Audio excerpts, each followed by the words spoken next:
శ్రీ సత్యసాయి జిల్లా పెనుకొండ నియోజకవర్గం సోమందేపల్లి మండలంలోని సుద్దుకుంటపల్లి గ్రామంలో గాలి వాన బీభత్సం సృష్టించింది.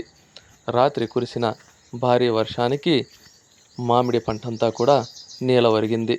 దీంతో రైతు లబోదిబోమన్నారు. ప్రభుత్వాలు స్పందించి వెంటనే సహాయం చేయాలని రైతు కోరుకుంటున్నాడు. ఏదేమైనప్పటికీ రాత్రి గాలి వాన బీభత్సంగా రావడంతో పలువురు రైతులందరూ కూడా ఆవేదన వ్యక్తం చేస్తున్నారు. వీరందరినీ ప్రభుత్వం వెంటనే స్పందించి ఆర్థిక సహాయం అందించాలని రైతులు కోరుకుంటున్నారు.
నమస్కారము. నా పేరు ప్రసాద్, సత్యసాయి జిల్లా సోమందేపల్లి గ్రామము.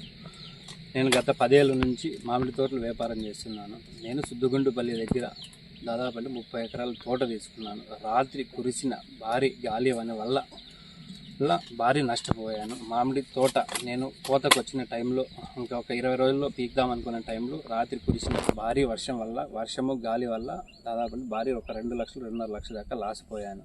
నన్ను ప్రభుత్వము అధికారులు ఆదుకోవాలని మనవి.